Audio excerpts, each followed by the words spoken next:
Okay, in this little clip we'll have a look at the first part of lesson 13 up as far as the interference detection. So if you open up the UJ4INT, as it's called, assembly drawing, and the first thing it gets you to do is just have a quick look at the properties. So if we pop it up there, it mentions the output coordinate system as default. I'm just going to add it into this one, just creating a new coordinate system. Throw it into this one just so you guys kind of have it for reference.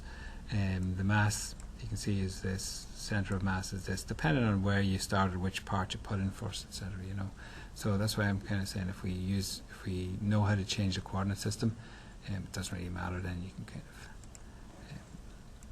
no matter what order it was created in. So if I pop along to my reference geometry and look at coordinate system.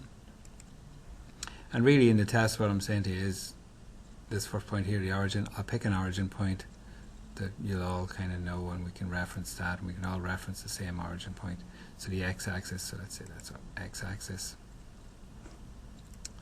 and flip that, and then the y-axis, let's say we take that as our y-axis.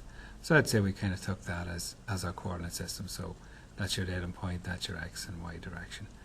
It won't really matter for the purposes of the test, you know, it's just as long as we're kind of all singing off the same hymn sheet. So come back now, if I click properties again, you see it's still output coordinate system is the default. Yeah, and if we change it to coordinate system 1, so new coordinate system gives us the center of mass from that. So you'd be able to check, you can see the mass properties is the same, but the center of the mass is dependent on where it's positioned in the whole model space area.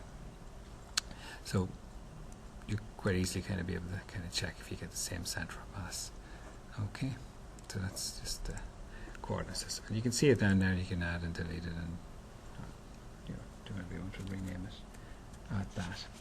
So if we move on next then to our evaluate tab, and if I run an interference detection on this, and we're going to calculate the whole model. You can kind of pick from this little window here areas if you wanted to. Close that up again.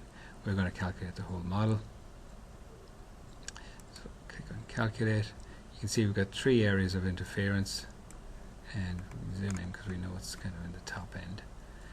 So you can see that it's telling you that's interfering there, it's interfering there, and there. Okay, and that's the kind of major fault. If you can see, this is buried into it. It shouldn't be. So once you run that, you'll kind of be able to go out of that. You'll be able to see, oh, this is the problem area. Okay, so let's fix the little problem with that buried in too far. And if we look here, you can see that that's the distance made. We know that because of the book, but if you look here, bracket, it's between the bracket and the crank sub, so it's kind of telling you that it's between the bracket and the crank sub. But if you kind of click on the part, you can see in the crank sub assembly, this is where your problem is.